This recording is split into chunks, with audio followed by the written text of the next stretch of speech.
तुम्हें बाप से ज्यादा प्यार कोई नहीं कर सकता। और नौजवानों, मैंने कहा था कभी मां की कमी बहन को महसूस मत होने देना। बहन कितना करना है, कितना करना है। मेरी बहनों, आज तुम किसी के घर की बहू हो, कल तुम्हारी बेटी किसी के घर की बहू बनेगी। हम दामाद से तो कहते हैं कि सोने के लुक़मे खिलाएंगे, लेकिन दूसरे की बेटी को नौकरानी बना के रखते हैं। हर घर की यार ये फरियाद है, ये कान पक गए सुनते सुनते। कभी कभी अकेले में रोना आता, उम्मत को क्या हुआ। अपनी बेटियों की इज्जत के दुश्मन हो गए हम, अपनी बेटियों पे दस्तरखान तंग कर दिया हमने। रोना आता है जिसने काफिरों की बेटियों को इज्जतें दी थी, आज उसके चाहने वालों की बेटियां महफूज नहीं, वो भी हमारे ही घर में नौकरानी बना के कुत्तों की तरह काम लिया जाता है। उससे कोई औकात नहीं उसकी। मैं कई साल से ये बात कहता हूं, अगर चाहते हो तुम्हारी बेटियां इज्जत से रहा करें तो दूसरे की बेटियों को इज्जतें दिया करो। अल्लाह तुम्हारी बेटी को इज्जत अता फरमाएगा, तुम्हारी बेटी को। कई बार लोग कहते हैं कि साहब ये हमें ससुर नहीं मानती। अरे भाई, ये गलती तेरी है। ये तो सब कुछ छोड़ के आई है।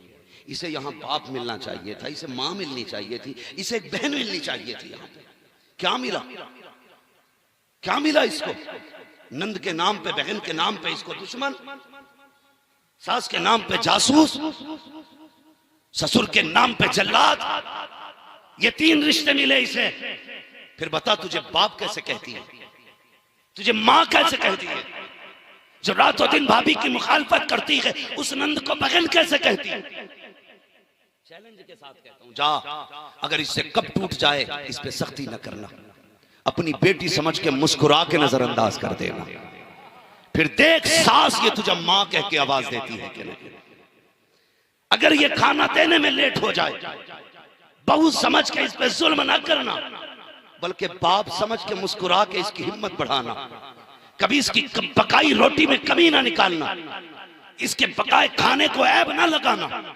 जैसे बेटी की सलाह करता था वैसे कर। फिर देख तुझे बाप कह के आवाज देती है कि नहीं। और मैं गुजारिश करूंगा नंदों से, इसको अपना शरीक न समझना, अपनी जगह मां की बेटी समझना।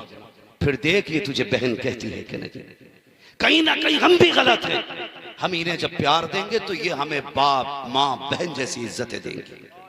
करेंगे इंशाअल्लाह, सारे बोलो इंशाअल्लाह। बस आखिरी बात, मैंने कहा था आपसे कि अगर मां इंतकाल कर जाए तो बहनों को कभी मां की कमी। लोग कहते हैं साहब औरतों से डर लगता है, औरत ही खराब है। कोई औरत खराब नहीं होती। इख्तियार दिया अल्लाह ने तुझे। अगर तेरे घर में बवाल डाल रही है, तलाक दे, इज्जत से अलग थलग हो जा। वरना पहला सबक पढ़ा, सुन, तेरी जन्नत मेरे कदमों में है, मेरी जन्नत मेरे माँ बाप के कदमों में है। अगर तू चाहती है कि तेरी जन्नत सलामत रहे, फिर तुझे मेरी जन्नत की हिफाजत करना पड़ेगी।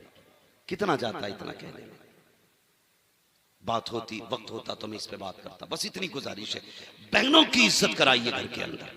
एक साहब ने 9 दिन लंगर रखा, 10 दिन लगातार हुसैन के नाम का लंगर चलाया। मैं हैरत होती है मुझे यार।